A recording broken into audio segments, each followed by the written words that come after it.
Olá, boa tarde. Estamos aqui no Hospital das Nações para transmitir mais um HN Live para vocês. Eu sou Suelen Rocha e hoje aqui comigo o Dr. Marcos Banzin. Boa tarde, doutor. Boa tarde, tudo bem? O Dr. Marcos é ortopedista e traumatologista do esporte aqui no Hospital das Nações e hoje nós vamos falar de um tema bastante importante que são as lesões esportivas em atletas amadores. Então nós vamos conversar um pouco sobre todas essas lesões que podem acometer os atletas. Então, doutora, as perguntas vão entrando aqui pra gente, nós temos algumas que a gente já selecionou e nós vamos bater no papo. Com certeza. Ok? Então tá jóia. Então, doutor, explica pra gente no primeiro momento o que são essas lesões esportivas. Bom, então as lesões esportivas é toda aquela lesão que é desencadeada de alguma atividade física. Então, se o paciente é corredor de rua, é um atleta amador e se machuca decorrente daquela atividade ou daquele exercício que ela faz, a gente pode caracterizar isso como uma lesão esportiva. Tá. E outra coisa, então, doutor, quais são as lesões mais frequentes nos atletas amadores? Então, as lesões mais frequentes são as distensões musculares, as contraturas musculares, quando a gente não faz um alongamento, um aquecimento adequado. Existem algumas lesões que são decorrentes também de sobrecarga mecânica, de sobrecarga articular, de quando a gente não está bem condicionado, não está muito bem preparado para aquela atividade física, né? Então, hoje uma coisa muito comum que a gente tem visto bastante no consultório é os atletas de rua, de corrida de rua, que é uma coisa que está bem na moda agora, e em Curitiba a gente tem um calendário para o final de semana todo, né? Se quiser correr todo dia, até o final de semana, tem prova. Até a prefeitura libera esse calendário para quem tiver interesse. No site da prefeitura tem lá a agenda com... Todo final de semana tem corrida, né? Então, virou muito comum correr. Então, a gente vê bastante lesão decorrente de acúmulo de treino ou de sobrecarga por uma ânsia de querer sempre baixar seu tempo, melhorar a velocidade, correr aquela distância mais longa, o atleta que corre 5 km, às vezes quer aumentar para 10, ou o corredor de 10 já quer fazer logo uma meia maratona, e nessa ânsia de aumentar rápido ou aumentar muito o seu volume de treino, acaba se machucando. E acontecem as lesões. Então, isso é bem importante sempre ter um acompanhamento, tanto da parte ortopédica, uma assessoria, um professor de educação física que lhe oriente, né, ele adeque o seu calendário de treino para que não ocorra nenhuma lesão por sobrecarga. Tá. Antes da gente falar, então, doutor, sobre como evitar essas lesões, que existem várias formas, você tem aí para a gente uma lista do que elas são mais comuns, até para as pessoas associarem aí ao nome dessas lesões que acontecem nos atletas? Então, uma lesão bem frequente que a gente vê no consultório normalmente chama atrito da banda iliotibial. Eu trouxe aqui um modelo que fica mais fácil para a gente identificar. Então, aqui na parte lateral do joelho, a gente tem aqui a parte do côndilo femoral. E principalmente naquele atleta que está aumentando sua distância ou que está querendo aumentar seu rendimento, diminuir seu tempo, é muito frequente de haver um atrito nessa parte lateral do fêmur, que a gente chama de atrito da banda iliotibial. Isso é uma lesão por sobrecarga, por excesso de treinamento, sem o condicionamento físico, sem a reabilitação adequada. Então, essa é uma lesão que é muito frequente e a gente consegue prevenir e reabilitar facilmente com fisioterapia, com fortalecimento adequado, com orientação de treino adequado também. Essas lesões aqui daí na frente, doutora, aí são outras, né?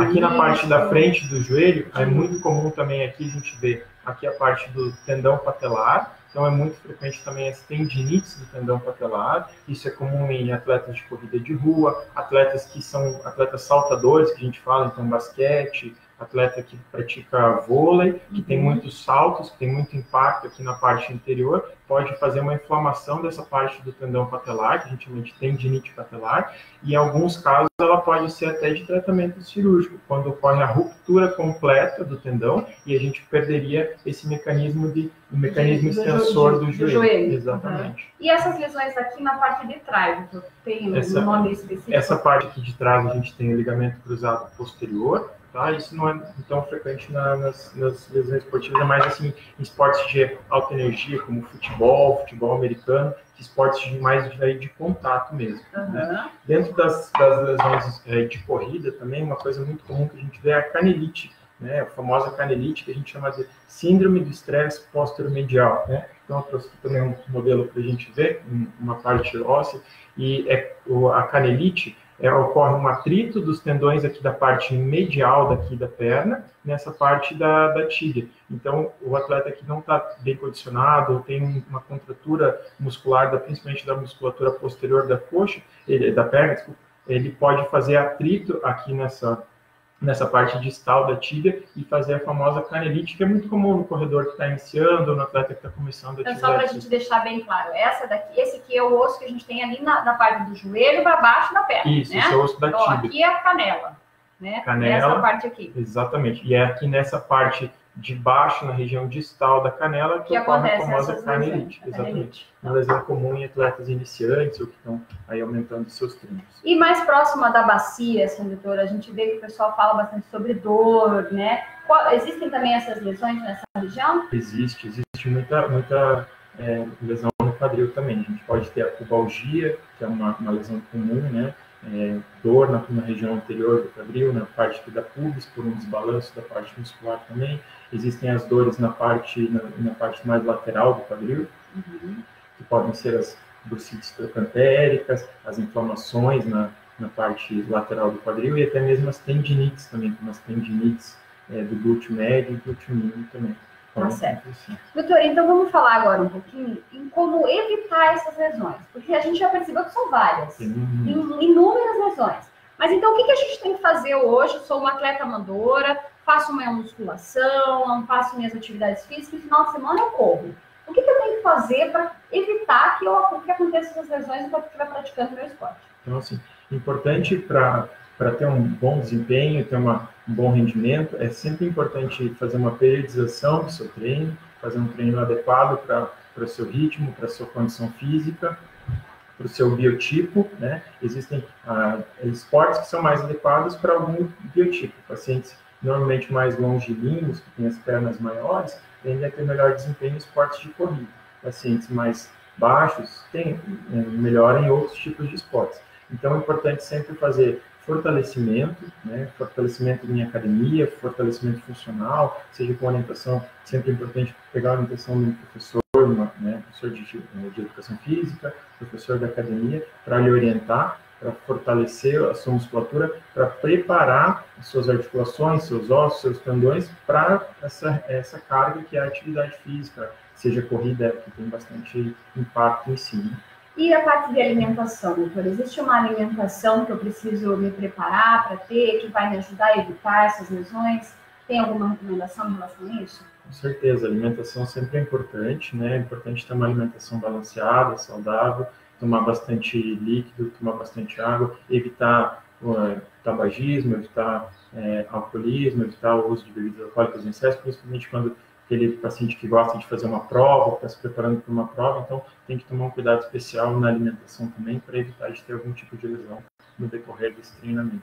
Não tem muito segredo, né, doutora? É fortalecimento e de acordo com o teu perfil, teu biotipo, que não vai ter muito problema. Exatamente, fortalecer, fazer, ter uma regularidade, uma periodicidade nos treinos também é sempre bem importante, né? Não adianta eu querer correr 10 quilômetros se durante a semana eu não consigo correr 10 quilômetros. Então eu tenho que ir me preparando progressivamente para aquela distância, para aquele estímulo, para aquela atividade física, para que eu não chegue na hora de fazer uma prova, fazer um evento, que eu me machuque, ou que eu tenha uma distensão muscular, ou que eu exceda o que meu organismo está preparado para suportar. E as evoluções, né, doutora, elas também têm que ser gradativas, né? Então a pessoa começou lá com 3 quilômetros, passa para 5, depois para 10, depois para uma meia maratona, devagarinho, né? Devagar, sempre devagar, sempre é importante respeitar o nosso organismo.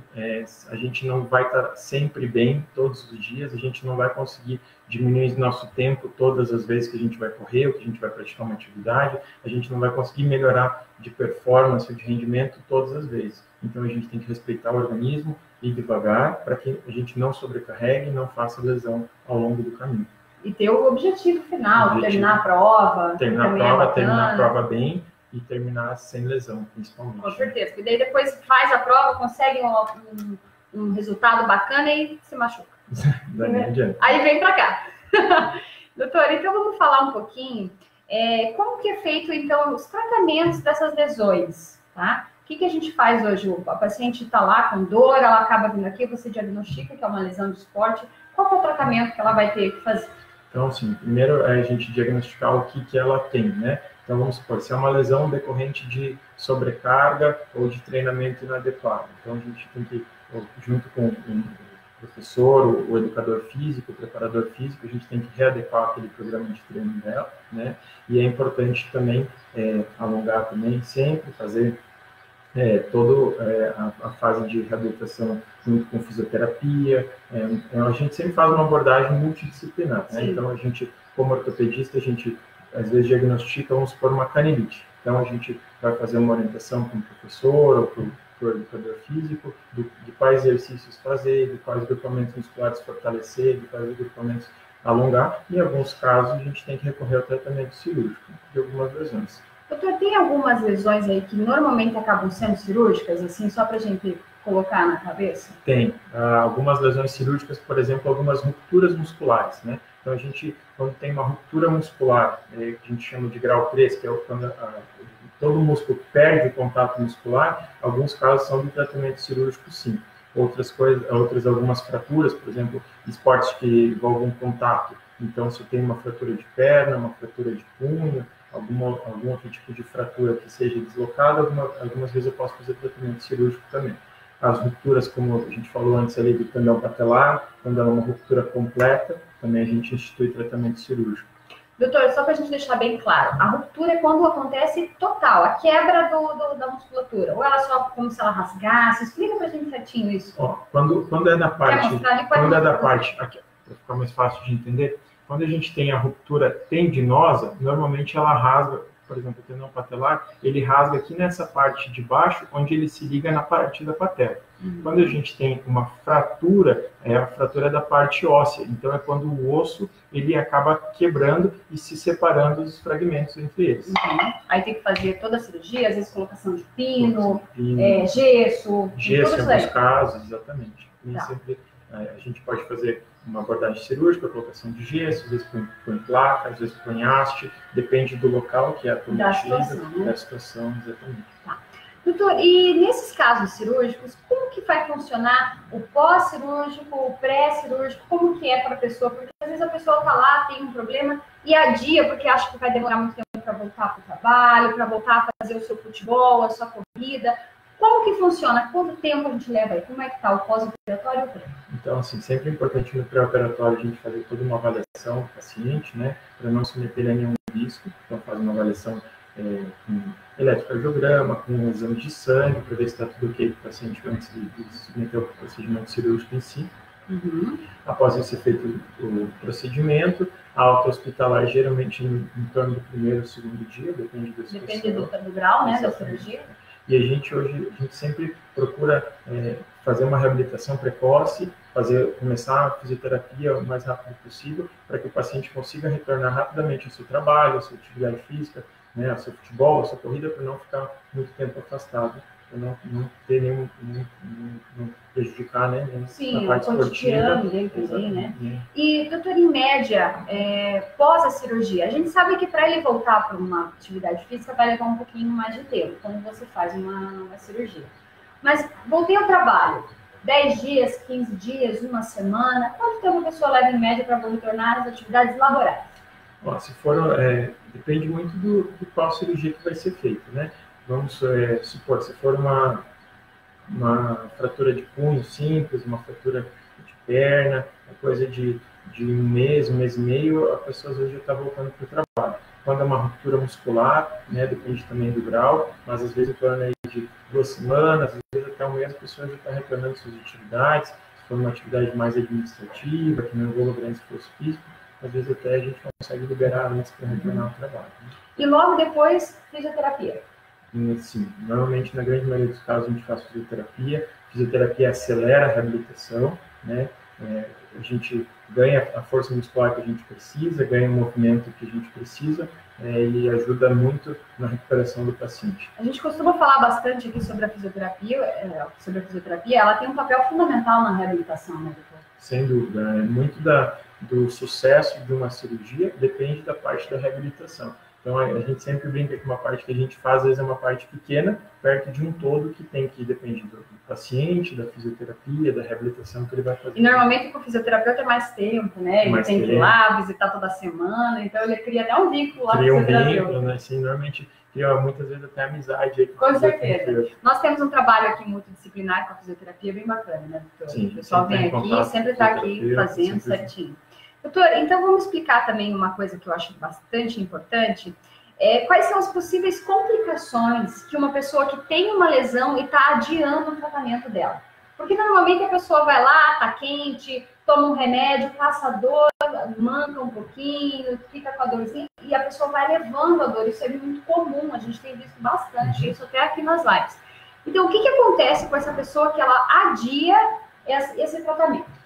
Então, assim, isso é uma coisa que é comum, às vezes a gente tem um pouco de receio com relação à questão trabalhista, porque, né, a gente não vive um momento muito favorável aí no Brasil, então às vezes a gente acaba adiando. Então, vamos supor, às vezes a gente tem uma lesão que ela é uma ruptura parcial, uma lesão parcial de um músculo, uma ruptura parcial de algum tendão, e a gente acaba adiando, não reabilita como deve, não faz o tratamento como deve, não segue as orientações, e aí acaba essa ruptura que era parcial, ela se torna total. E aí a gente acaba, às vezes, um tratamento que poderia ser só com fisioterapia, com reabilitação, a gente acaba tendo que fazer um tratamento cirúrgico nesses casos. Então, é sempre importante a gente cuidar da nossa saúde, né? Sentir alguma dor, sentir algum desconforto, alguma coisa na prática da atividade física, sempre importante procurar um profissional, procurar orientação, né, para não ficar insistindo naquilo, para que se é uma lesão pequena, normalmente se torne uma lesão mais grave. Então, o grande problema é que ela pode agravar. Com certeza. Então, a pessoa está lá com uma lesão pequenininha que poderia ser controlada com uma coisa muito mais simples e, de repente, virar algo maior, cirúrgico, e até mais dolorido, com uma recuperação mais difícil. Então, o importante é bem procurar os médicos, tá, gente? Eles não mordem, tá? Eles são bem bonzinhos. Né, doutor? É sempre importante, exatamente. Doutor, então, assim, você tem mais alguma pergunta, alguma questão que acha importante a gente passar para o pessoal que está em casa? Que recado que você dá hoje para o atleta amador que está com dor, que teve uma lesão, o que ele precisa saber? Então, para o atleta que está com dor, a dor no esporte é uma coisa que ela é relativamente frequente, né? Então, assim, às vezes faz um treino mais intenso, às vezes exagera um pouco no esforço, na distância que correu, no futebol que jogou, aumentou muito tempo, sente dor. A dor que se continua por vários dias, ou que é uma dor constante, sempre que eu pratico atividade física, isso já não é uma coisa normal, né? Não é como aquela dor de quando a gente começa a fazer uma atividade física, quando a gente vai para a academia pela primeira vez, que a gente sente dor muscular, que isso a gente chama de dor muscular tardia, é uma alteração benigna, que isso melhora na grande maioria dos casos. Essas dores que não melhoram ou que são constantes, por exemplo, na corrida, eu corro, sempre que eu corro 10 a 15 minutos, meu joelho começa a doer. Isso já não é uma coisa normal, não é uma coisa esperada, não é uma dor de adaptação ao esporte, não é uma dor só de adaptação da nossa musculatura àquele estresse ou aquela atividade. Uhum. E é comum essa dor logo no início, né? É muito comum. Voltou, por exemplo, tá lá parada sem fazer atividade, vou para academia. Sempre vai sentir dor. Normalmente sente dor, né? Isso é por acúmulo de toxinas no organismo, que a gente não está acostumado a fazer aquela atividade, e isso melhora com alguns dias de repouso, diminuição de carga, por exemplo, uma academia, se excedeu a carga, isso normalmente melhora muito bem. Agora, se essa dor continua sempre que eu faço aquela atividade física, isso não é uma coisa normal. Então, a gente tem que avaliar, investigar, ver o que está acontecendo exatamente. Doutor, deixa eu te perguntar uma coisa. E aqueles estalos no joelho, quando a pessoa dobra a perna e tem os estalos? O que é aqueles estalos? O que são aqueles estalos? Não sei se são as lesões, não vamos perguntar porque é uma dúvida comum. O que são aqueles estalos? Isso é uma coisa muito comum que a gente vê. A gente fala que a gente está crocante. Crocante, exatamente. Isso a gente chama de crepitação. Quando uma articulação estala, a gente chama de crepitação. E isso tem inúmeras causas. No joelho, falando do joelho especificamente, a coisa mais comum que causa esses estralos, essas crepitações, é algum grau de desgaste, principalmente da cartilagem da patela ou da cartilagem da articulação do fêmur. E aí, às vezes, quando a gente vai subir uma escada ou vai descer uma escada, a gente, às vezes, tem um estalo tão grande que ele chega a ser até audível. Sim, vai agachar para pegar alguma coisa e daí escuta, nossa, tô crocante. Então, a causa mais comum disso é alguma alteração na cartilagem, tanto da patela quanto da articulação femorotibial Mas isso é comum ou é mais pela falta da atividade física mesmo? É uma lesão, é uma alteração comum, isso é muito mais frequente nas mulheres do que no homem, porque a mulher tende a ter a cartilagem um pouco mais fina. As mulheres sempre são as mais prejudicadas, né, com isso. Aí acaba acontecendo mais em mulher, e isso a gente consegue melhorar, às vezes, somente com fisioterapia, com um trabalho de fortalecimento da musculatura. Em alguns casos, a gente pode recorrer até a infiltrações, existem medicações que a gente pode fazer intraarticular no joelho, que são chamado ácido hialurônico, para melhorar essas dores, para ajudar a melhorar esses estralos que a gente sente nas articulações. Então não tá crocante não, né, doutor? Tem que vir aqui fazer atividade física para parar de estalar, gente. Importante. Então tá certo, doutor. Acho importante então a gente lembrar, para frisar bem na cabeça. Dor com bastante tempo, bastante recorrência, é sinal de que você está com uma lesão que precisa ser tratada. Então, vem para cá, vem conversar com a gente, conversa com o seu médico, vem discutir o que está acontecendo, porque não é comum, não é normal. Não insista no seu treino, não queira melhorar sempre, não queira sempre estar no ápice, no seu máximo, que isso invariavelmente vai acabar acarretando. Tem que respeitar o nosso limite, respeitar o nosso corpo, porque o sucesso vai ser sempre maior, né? Sempre o nosso organismo, ele dá sinais de que alguma coisa não está bem. Então, a gente precisa aprender a ver esses sinais que o nosso organismo dá para a gente. Essas lesões, quando a gente fala de lesões de esportes como corrida, como bicicleta, que são lesões cumulativas, ninguém se machuca do dia para a noite, exceto quando torce, cai, bate. Aí é diferente. Mas agora, essas lesões musculares, as tendinites, elas vão acontecendo gradativamente. E quando a gente não toma o devido cuidado, não diminui a carga, não diminui a intensidade, não diminui o ritmo, elas vão se agravando e aumentando de tamanho. É só ficar atento aos sinais, né, doutor? Sempre fica atento aos sinais, o seu organismo sempre vai conversando. Ele vai avisar, né? Ele conversa com a gente. Então tá certo. Doutor, acabaram nossas perguntas, acho que já ficou bastante toques aí pro pessoal, bastante informação. Eu queria agradecer a sua disponibilidade de estar aqui hoje. Em nome do hospital, a gente fica muito feliz que você pôde aparecer um pouquinho com a gente aqui. Volte sempre que puder, a gente está aqui à disposição. Eu que agradeço o convite e a gente se encontra. Eu sou amante das corridas de rua, então para os participantes a gente vai se encontrar por aí. Com certeza, tá certo. Então tá, doutor, hoje a gente fica por aqui. Muito obrigada. Obrigada para você também. O Hospital das Nações, você em boas mãos.